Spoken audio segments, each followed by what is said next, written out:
Salve, meus queridos amigos, como é que vocês estão? Eu devo confessar para vocês que gravar este vídeo de hoje sobre a história do cuscuz é algo extremamente especial para mim. Para quem não sabe, eu sou pernambucano, né? Nasci ali na capital, Recife, ou Recife, para quem não sabe também, a palavra Recife, né, deriva do árabe para calçada de pedra. E por que é tão especial para mim estar gravando esse vídeo no dia de hoje? Porque hoje eu vou falar de um assunto que fez muito parte da minha vida, né? Como pernambucano, como recifense, que é o cuscuz. O cuscuz é um prato que está presente na minha vida desde basicamente que eu nasci. Eu passei a minha vida inteira comendo cuscuz. Porém, foi só após eu entrar no Islã e me tornar muçulmano, por volta dos meus 12, 13 anos de idade, que eu comecei a estudar e entender as origens desse prato e começar a perceber o quão bela e, digamos assim, longa e cheia de nuances é a história deste alimento que fazia parte da minha vida, né? A gente sempre acaba aprendendo muito sobre a história da humanidade, sobre a história de diversos povos, e como nós, às vezes, nosso próprio país tão distante daqueles povos originais, né, que produziram aquele alimento, estamos conectados com nações e culturas e histórias que não necessariamente imaginamos ser diretamente a nossa. Porém, hoje, com a história do cuscuz, aqui na página História Islâmica, vocês vão aprender que este prato, que é muito comum, que é muito disputado aí entre a sua versão nordestina e sua versão paulista, que gera bastante debate na internet, tem um legado rico, um legado que passa por culturas e civilizações e que hoje eu vou apresentar para vocês. Então, sejam bem-vindos à História do Cuscuz.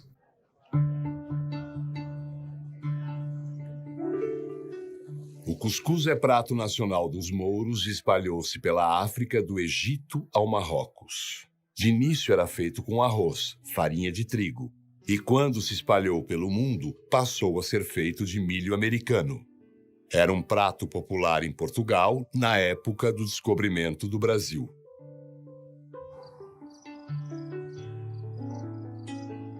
No Maghreb, em vários países lá, onde se diz que cada família tem uma receita de cuscuz. Isso é verdadeiro. Quer dizer, não existe nenhuma receita de cuscuz, né? Então, esta forma, né, de utilização da farinha, ela é muito virtuosa, porque dá esse prato completo, né?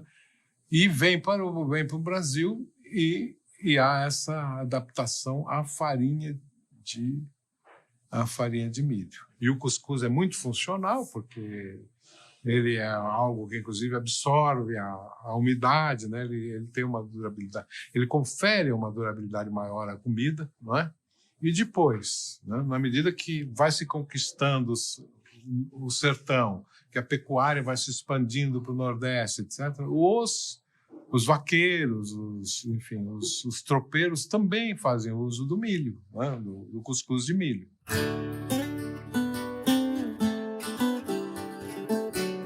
E a comida mais típica da região nordestina é o cuscuz de massa de milho, com a massa grossa ou fina, na cozinha mais humilde e na mesa mais granfina. Certo é que os portugueses e africanos vieram para o Brasil conhecendo o cuscuz. Aqui é que ele se fez de milho e molhou-se no leite de coco.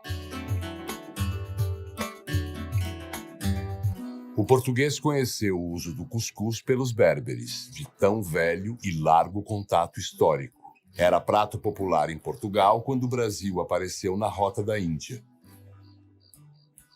A palavra cuscuz, também grafada como couscous, vem do nome árabe para o prato, cuscuz, e é provavelmente de origem amazigh, língua na qual é chamado de xexa ou xexo. A formação exata da palavra apresenta algumas obscuridades, embora alguns estudiosos digam que ela possa ter vindo do verbo árabe kasqasa, que significa, numa tradução livre, pesar ou medir. A palavra no idioma amazigh significa algo como bem enrolado ou arredondado, provavelmente referindo-se ao seu modo de comer, tradicionalmente dentre os povos do norte da África, onde teve sua origem, sendo preparado com sêmola e consumido através do rolamento e formação de pequenas bolinhas com as mãos que são levadas à boca, tradição africana que ainda existe nos rincões do Nordeste brasileiro. Evidências arqueológicas do cuscuz sugerem que o prato já era preparado na região do Maghreb há centenas de anos e que sua receita foi sendo aprimorada e adaptada ao longo dos séculos. séculos. Entre essas evidências estão a presença de grãos de trigo e cevada em escavações em tumbas e sítios arqueológicos na região do Maghreb, no norte da África, que datam, segundo estudiosos, de pelo menos 2.000 anos. Além disso, foram encontrados utensílios utilizados para preparar e cozinhar o cuscuz, como potes e panelas de barro, que são tidos pelos arqueólogos como precursores das tradicionais cuscuzeiras, que mantêm sua funcionalidade até hoje. A escritora e historiadora Lucy Bolens comenta em sua obra La Cuisine Andalouse que acredita, baseada nesses achados arqueológicos, que o cuscuz se originou há milênios, durante o reinado de Massinissa, no antigo reino da Numídia, na atual Argélia. Vestígios de vasilhames semelhantes a cuscuzeiras foram encontrados em sepulturas do século III a.C.,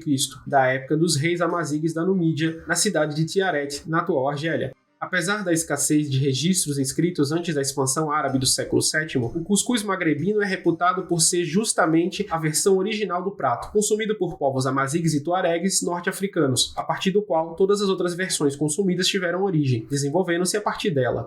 Sua praticidade, tanto no preparo quanto no transporte, aliava-se à sua pouca necessidade de água e alto conteúdo energético, proporcionado por seus ingredientes, o que resultava num típico alimento perfeito para os povos nômades daquela região africana que viviam num ambiente árido, quando não propriamente desértico, e que futuramente viria a se tornar típico também do sertão sul-americano. Comumente feito com sêmola e farinha, quando a sêmola é amassada à mão com um pouco de água até se transformar em pequenos grãos, é levada para ser cozida no vapor numa espécie de panela específica para o preparo do prato chamada cuscuzeira, sendo depois servido com o molho que pode ser feito na parte inferior da cuscuzeira.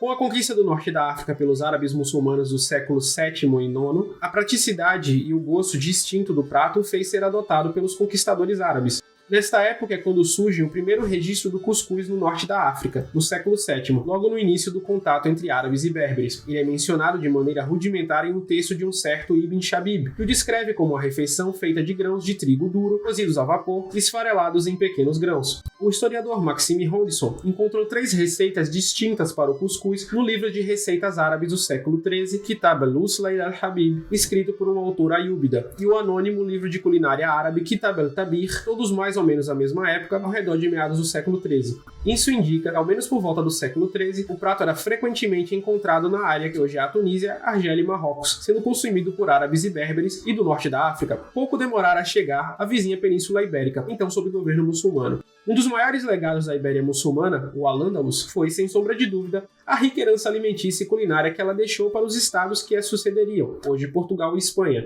Com o Al-Ándalus foram introduzidos diversos novos alimentos, como a berinjela, alcachofra, espinafre, grão de bico, arroz, limão, laranja, amêndoa, melancia e açafrão, além de novos métodos de preparo trazidos de várias partes do califado islâmico, mas principalmente da cozinha do califa em Bagdá. Além dos cultivos e ingredientes, novos pratos foram introduzidos, e sem dúvida, o mais notório deles, ao menos no tocante ao que seria o futuro Brasil, foi o cuscuz. Como tudo que há de bom e inovativo no mundo islâmico, o cuscuz também fez seu caminho até a Península Ibérica, para lá trazido tanto pelos berberes quanto pelos árabes com a conquista omíada. Fala-me sobre o cuscuz, este nobre e distinto prato, assim escreveu o magistrado de Granada do século XV, Abu Abdallah ibn al-Azraq, em um poema. Apesar do século XV ser o fim e queda do último bastião muçulmano da península, Granada, a declamação de um verso em honra ao cuscuz evidencia bem a importância que o prato tomou na vida dietária andaluza a partir da sua introdução, que já remontava na data da escritura deste poema mais de meio milênio.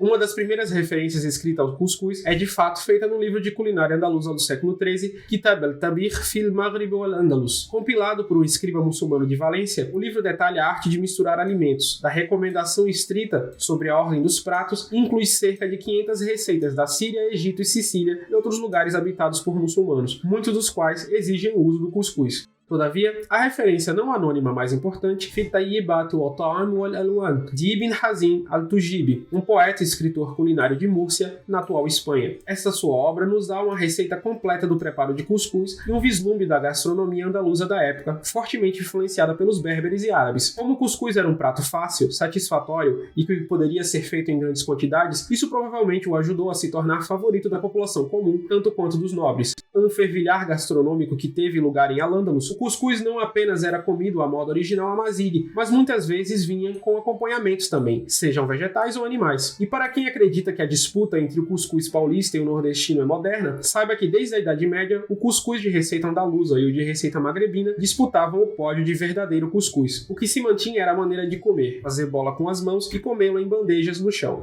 Tradicionalmente servido em casamentos e festas e consumidos com amigos enquanto se dançava e cantava, desde o Al-Ândalus até a Síria, tanto nessas ocasiões mais banais, quanto em festejos mais solenes, como os festivais de Eid al-Fitr e Eid al-Adha, os mais sagrados do Islã, o cuscuz era o prato principal. Uma referência significativa fora de Al-Ândalus na Ibéria cristã ao prato é em valenciano, onde aparece na obra Tirant lo Blanc, de Joanot Martorell, no século XV, que o menciona como cuscuçô, no capítulo 137. Todavia, após a queda de Granada e a conversão forçada dos muçulmanos mudéjares ao catolicismo, que agora os tornava moriscos pela coroa espanhola, tornou-se uma questão de importância potencialmente mortal comer cuscuz. Após um curto período de tempo de tolerância para com os seus súditos muçulmanos após a tomada de Granada, os monarcas espanhóis empreenderam políticas mais agressivas de conversão forçada contra os milhares de muçulmanos hispânicos, visando apartá-los da prática do Islã e tudo aquilo que a ele remetesse, fosse vestimentas, idioma e principalmente o que se comia. A Inquisição espanhola foi estabelecida em 1478 pelos reis católicos Fernando de Aragão e Isabel de Castela,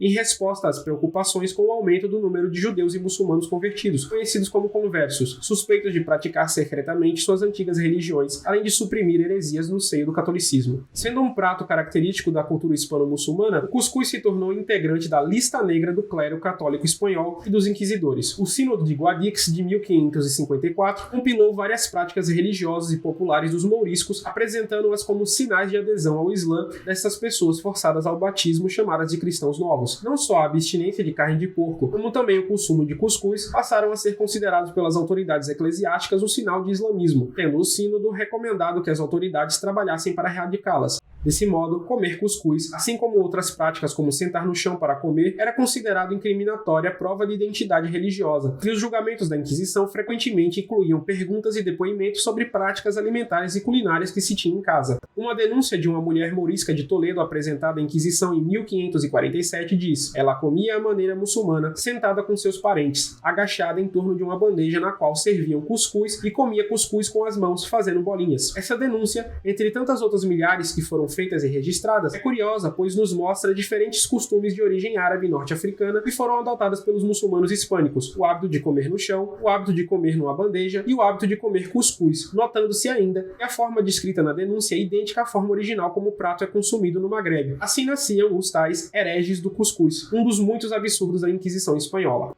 Muitas outras denúncias têm um conteúdo similar, especialmente com relação ao cuscuz. O medo do prato representava, além da possível permanência dos conversos em sua religião em segredo, o perigo de que estes costumes ímpios pudessem atrapalhar a verdadeira assimilação dos cristãos novos. Em sua obra Forbidden Passages, a autora Caroline P. Cook comenta sobre o cuscuz e sua relação com a Inquisição. Dessa forma, os inquisidores confundiam alimentos preparados de maneira halal com pratos como o cuscuz, que não tinham significado religioso, mas que associavam aos muçulmanos. Perante o Tribunal de Toledo, Maria de Andrada, uma denunciada, também lembrou que quando morava com sua família antes da rebelião das Alpujarras, seu pai disse a ela não podia comer aves ou qualquer outra coisa, a menos que fosse morta com a cerimônia ordenada pela lei de Muhammad. Ela ainda adiciona mais à frente que esses costumes culinários e leis dietéticas de abate foram passadas secretamente de geração em geração em meio ao medo e à perseguição pelas autoridades hispano-católicas. Essa tenaz e inconveniente insistência morisca em não apenas praticar secretamente sua religião, mas também seus costumes, mostrou às autoridades espanholas que eles jamais se renderiam à pressão, o que os levou a cogitar soluções bem menos humanizadas para a questão morisca. As preposições culminaram, entre 1609 e 1614, numa expulsão em massa de pelo menos 300 mil mouriscos deportados à força, gerando uma enorme diáspora pelo Mediterrâneo e morte devido à migração forçada. No século XVII, uma população de 300 mil era o que havia por vezes em regiões e países inteiros, e é nessa perspectiva que essa situação deve ser colocada. O historiador Andrew Westcroft, em Infiéis, o conflito entre a cristandade e o Islã, captura bem a questão mourisca. Apenas 10 anos após o despovoamento de Granada, Filipe II e seus conselheiros reuniram-se em Lisboa para discutir a questão mourisca. Em 1580, Felipe conquistara o trono de Portugal, de modo que agora reinava sobre todas as terras da Ibéria. Mas essa conquista parecia ameaçada pelo problema insolúvel dos mouriscos. Aceitou-se que uma solução completa e permanente tinha de ser encontrada, pois a Espanha não mais poderia expor-se ao risco da presença deles. O rei pediu sugestões. Uma proposta foi a de que toda a população mourisca fosse socada em velhos navios que seriam depois postos a pique no mar, afogando todos a bordo. Mas as dificuldades logísticas revelaram-se insuperáveis e a frota era necessária em Flandres. Nas 2 décadas seguintes, outros projetos imaginativos foram sugeridos à medida que o rei ampliava a pesquisa. Outra proposta foi a de matar os homens de trabalhar nas galés para grande proveito do Estado. Outra, de um padre de origem morisca, do Rical, sugeria uma solução de criador de gado. O rei deveria ordenar que nenhum morisco se casasse com uma morisca, mas apenas com cristãs velhas. As crianças serão criadas como cristãos, ao passo que os homens adultos não reproduzirão até que a linhagem se extinga. Em 1587, o bispo de Segorbe, Martim de Salvatierra, respondeu com um programa de audácia swiftiana ao pedido de Felipe para uma solução. Na opinião de Salvatierra, era perigoso demais permitir que os mouriscos, esse povo maligno e pernicioso, fosse para o norte da África, onde apenas reforçariam os inimigos da Espanha. A melhor solução era de que todos os mouriscos, homens, meninos e todas as mulheres adultas, fossem castrados, e então poderiam ser levados para regiões desabitadas do Novo Mundo e ali deixados. No ano seguinte, Alonso Gutierre de Sevilha propôs uma espécie de sistema de clãs em que cada mourisco seria marcado no rosto a ferro quente, de modo que pudesse ser identificado e em seguida posto para trabalhar. Se o seu número aumentasse demais, alguns deveriam ser selecionados para a castração, que é o que se faz nas Índias, sem grande dificuldade. Essas soluções proustianas tinham um fator em comum: o efetivo abandono de toda a esperança de conversão e assimilação. Embora os perigos imediatos fossem políticos, da parte dos turcos e dos protestantes, tratar dos mouriscos era essencial, porque, como se suspeitava, havia tempo, eles eram perniciosos de nascença. O bispo de Segorbe associou judeus e mouriscos com perigos que a Espanha enfrentava. Esse povo abominável é cego e costumaz em sua fidelidade por pura malícia e espírito de rebelião, como era e é o caso dos judeus, que resistem ao Espírito Santo. No restante da Europa, as primeiras referências ao cuscuz são sob o nome de Al-Cuscuz em El Retrato de la Lozana Andaluza, de Francisco Delicado, romance publicado em Veneza em 1528, onde a protagonista diz: na sua posse aprendi a fazer macarrão, bolinhos, cuscuz com grão, arroz integral, almôndegas secas, gordurosas, redondas e apertadas, com coentros verdes. Outra referência surge na França do século XVII, coincidindo com a expulsão dos mouriscos da Península Ibérica, que também acabaram no país além dos Pirineus. Entretanto, não foi apenas na Espanha que houve muçulmanos, cuscuz e Inquisição. A sua vizinha Portugal também foi lar de ibero-muçulmanos durante o período de Al-Ândalus e também sofreu os efeitos com a assim chamada Reconquista. Popularizado nas terras lusitanas assim como nas terras espanholas, seu consumo e sua significância para os luso-muçulmanos eram idênticas àquela de seus correligionários hispano-muçulmanos. A Inquisição portuguesa, criada em 1536, tratava o início do medo coletivo que ia instalar-se entre os cristãos novos do Reino de Portugal. A perseguição do Santo Ofício, embora tendo como alvo preferencial os cristãos novos de origem judaica, não descuidou em momento algum a comunidade de batizados islâmicos, acusada de praticar secretamente o Islã juntamente com seus velhos costumes. Há um caso particularmente conhecido e bem documentado desse crime de criptoislamismo. É o caso do escravo mouro Sidi Abdellah. Abdellah, cujo nome é aportuguesado, foi trazido a Portugal em 1533 como escravo, sendo batizado e dado o nome de cristão de Duarte Fernandes. Oriundo da África Ocidental, além de já saber falar português, Abdellah, ou Duarte, também era culto, letrado em árabe, qualidades essas que levaram até o passo régio do rei Dom Manuel III. Ele foi posteriormente achado em culpa pelo crime de não apenas praticar o Islã em segredo, como de também atuar como sacerdote ou marabuto, como eram chamados na África para os muçulmanos escondidos. Com essa acusação veio também outras de realizar abates halal de animal e organizar festas no dia sagrado do Islã, que tinham como prato principal, é claro, o cuscuz. É outro herege do cuscuz capturado. Isto é o que nos narra um dos processos de Duarte Fernandes efetuado pela Inquisição de Lisboa, datado do ano de 1553. Tido por marabuto ou cassis, isto é, uma espécie de guia religioso espiritual santificado pela visão popular e que, segundo os mouriscos, pregava aos mouros, assim como no reino pregava um pregador aos cristãos, por ser um grande letrado e conhecedor da lei alcorânica. Um outro processo adiciona: lembrava-os também das festas religiosas, as celebrações da Reli de Sequer e do Reli de Kibir. A festa de Reli de Kasser, ou festa pequena, era a comemoração do término do jejum do Ramadã. Nesta festa, celebrada pelo fim do Ramadã,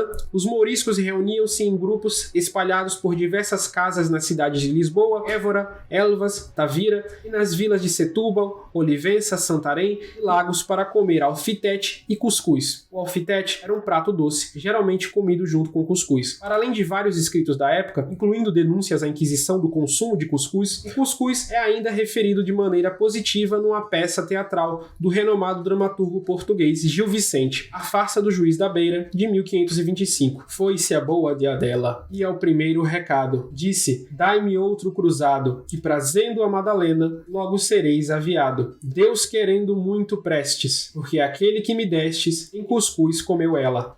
Porém, apesar de toda essa perseguição que foi relatada, Cuscuz sobrevivia de todas as maneiras, mesmo sendo perseguido pelas autoridades inquisitoriais, de forma cultural. Porque a gente precisa entender que, nessa época, apesar da tentativa de unificação social promovida tanto pelo Estado quanto pela Igreja Católica através da Inquisição, diversos costumes e práticas permaneciam no povo de qualquer forma, e não necessariamente somente entre pessoas que eram criptomuçulmanos e criptojudeus. Então, o cuscuz foi uma dessas heranças. Na Espanha, ele conseguiu ser absolutamente erradicado. Porém, Portugal era um lugar muito peculiar, porque apesar de você ter lá também a questão das autoridades inquisitoriais, a questão da perseguição, a questão, enfim, de todo esse tipo de problema de tentativa de erradicação religiosa e de unificação, tem um jeitinho português, assim como um jeitinho brasileiro. Então, o costume do cuscuz acabou se permeando dentro da população. A Inquisição não conseguiu erradicar ele em Portugal como conseguiu na Espanha, e com a colonização em terras que eram muito mais difíceis de se policiar, como o Brasil, por exemplo, em toda a questão da América Portuguesa, o cuscuz acabou sendo levado pelos colonizadores e degredados e criptomuçulmanos e criptojudeus que acabavam aqui no Novo Mundo, e acabou sendo adaptado. E é agora que a gente vai começar a entender um pouco mais sobre como o cuscuz se difundiu em terras brasileiras. É claro que de Portugal, o cuscuz viria a enérgica colônia portuguesa da terra de Santa Cruz, mais conhecida como Brasil. Aqui ele sofreria algumas alterações na sua composição e ingredientes de preparo, como quase sempre ocorre em pratos estrangeiros que se popularizam entre os brasileiros. O cuscuz foi trazido inicialmente por 3 grupos distintos que o consumiam: portugueses cristãos, mouriscos e escravizados africanos muçulmanos, na maior parte das vezes ao Nordeste, especificamente ao Recife, onde mesmo na arquitetura há marcas da herança mourisca. O cuscuz viria a se espalhar por todo o Nordeste de maneira lenta e gradual. A expansão foi aproveitando-se do fato de que aqui a Inquisição não era tão poderosa ou dedicada quanto em Portugal, uma vez que os inquisidores do Nordeste estavam focados em atormentar mais a vida dos cristãos novos de origem judaica, além do fato de que os próprios portugueses cristãos sem origem islâmica ou judaica também o consumiam. No entanto, os colonos do Nordeste descobriram que os indígenas tinham um tipo de preparação semelhante ao cuscuz, mas usando os frutos nativos, como a mandioca, o milho, o coco e outros. Com o tempo, o milho e a mandioca, mais abundantes e mais familiares aos paladares brasileiros, tomaram o lugar da farinha e sêmola do cuscuz, adquirindo uma nova forma genuinamente brasileira ao prato. Foi a abundância de milho e a falta de sêmola que fez o cuscuz mudar de cara no Brasil colônia, parando de ser produzido com a sêmola como era na Europa, em Portugal, e sendo aqui adaptado para uma versão de milho. Sobre o seu consumo entre os africanos, escreve o folclorista brasileiro Luiz de Câmara Cascudo. Além da farinha, preparam tanto da mandioca como do milho, do trigo negro, do sorgo, etc., uns bolos que chamavam de cuscuz. Segundo Geoffroy, 1814, o cuscuz é palavra árabe, e que entre os negros daquelas costas, o tal bolo se chama de requerê. Na África fazem tais bolos o papel de pão, e é comido com a carne e o peixe. Usam o leite quase sempre azedo ou coalhado, bem como a manteiga. Até hoje, Recife é o local onde mais se consome cuscuz no Brasil, como pontua o historiador Carlos Alberto Doria em seu A Formação da Culinária Brasileira. Engana-se, todavia, quem pensa que o cuscuz parou por aí. No Nordeste, por volta do século XVI e XVII, ele foi transportado até a província da Paulistânia, que engloba os atuais estados de São Paulo e Minas Gerais, além de outros locais onde também sofreu modificações. A doutoranda da USP, Júlia Bonomo, pontua em sua tese que há vários registros de quitandeiras ambulantes por toda Minas Gerais do século XVII que contavam entre seus produtos o cuscuz. Indo para São Paulo propriamente, ele foi adotado pelos paulistas, que na época era um povo austero e estoico, e logo começou a se afeiçoar pelo cuscuz. Em São Paulo, ele foi sendo misturado com outros ingredientes que formaram o famoso cuscuz paulista. A versão paulistana do prato, polêmica, sendo acusada de heresia pelos consumidores do cuscuz nordestino. Heresia culinária ou não, ela é um prato de preparação mais complexa e de consumo menos frequente, geralmente em festas ou ocasiões especiais. Leva farinha de milho e é feito com peixe e camarão, ou galinha, ovos cozidos e muito tempero, cuja forma foi consolidada por volta do século XIX, ao contrário do cuscuz nordestino e a farinha de milho com sal, geralmente manteiga ou leite de coco. O cuscuz havia se tornado tão importante para a alimentação nordestina desde sua introdução, especialmente no árido sertão, muito lembra o seu local de origem no norte da África por seu clima, que, em 1895, o frei católico João Evangelista de Souza publicou em seu relatório sobre sua missão no Arraial de Canudos, a famosa comunidade liderada por Antônio Conselheiro, que os membros de Canudos promoviam seu arraial como a terra da promissão, onde corre rios de leite e são de cuscuz de milho os barrancos. Com o passar de mais um século, cuscuz se consolidou na mesa dos brasileiros, principalmente nas duas formas clássicas, a moda paulistana e a moda nordestina. Em 2017, a empresa São Brás lançou a campanha publicitária instituindo o dia 19 de março como o Dia Mundial do Cuscuz. A data foi escolhida por ser o dia de São José, padroeiro do Nordeste. Posteriormente, diferentes empresas, meios de comunicação, instituições e figuras públicas passaram a comemorar a data. Hoje em dia, na Argélia, Marrocos e Tunísia, local de origem do prato, ele é geralmente servido com legumes como cenoura, batatas e nabos cozidos, em um picante ou suave caldo de carne, ou mesmo ensopado, acompanhado com um pouco de carne, geralmente de frango ou carneiro. Na Tunísia, o cuscuz tem estatuto de prato nacional, enquanto que no Marrocos e Argélia, ele é praticamente um prato do dia a dia de toda a população, justamente em virtude de sua tradição arraigada. No Brasil, o cuscuz pode ser feito de uma miríade de maneiras e ingredientes, o que reflete nossa diversidade alimentar. Pode ser incrementado com outros ingredientes, como é o costume na região sudeste, ou apenas ir acompanhado de leite, ovos, manteiga ou carne de charque, como é feito no Nordeste. Sua importante, todavia, transcende sua própria diversidade, de modo que foi a comida dos infiéis no Portugal do século XVI ao maná dos sertanejos no século XIX no Brasil. Através dessa história do cuscuz, podemos ver que ele representa a jornada de diversos povos e culturas, através da história e do globo, e foi bem sucedido em deixar sua marca e difundi-la para a alegria de seus apreciadores, como diria Ibn al-Azraq, este nobre e distinto prato. E essa foi a história do cuscuz, pessoal. Espero que vocês tenham gostado. E a gente pode ver como a questão da alimentação é tão importante no desenvolvimento dos povos, da religião, da cultura e de diversas outras coisas. E que muitas vezes você tem uma mudança de atitude. Por exemplo, o cuscuz passa a ser exaltado dentro da cultura muçulmana da Península Ibérica e no norte da África. Depois ele passa a ser perseguido por ser associado, digamos assim, à religiosidade islâmica e judaica também, Península Ibérica. Depois ele consegue ser traficado para as Américas. E aqui ele passa a ser exaltado de novo por cristãos, né, e católicos que um dia o perseguiram e desprezaram como uma forma de alimentação tão fundamental e cultural. Hoje não mais associado a uma religião, mas não deixou de ser transmitido, de certa forma, por causa dela e por causa da resistência de povos como os mouriscos e judeus perseguidos na Inquisição do século XVI. Então a gente vê uma mudança de atitude que marca o desenvolvimento desse prato tão fundamental. E assim a gente conclui essa narrativa por mares de sêmola e milharina do cuscuz. E é isso, pessoal. Se você gostou desse vídeo, não deixa de deixar seu like, compartilhar com seus amigos, siga a página História Islâmica nas redes sociais, conheça também nossa plataforma de cursos, onde você vai ter aulas sobre os mais variados temas da história do mundo islâmico. E assalamu alaikum, até a próxima, aqui na página História Islâmica com Mansur Peixoto.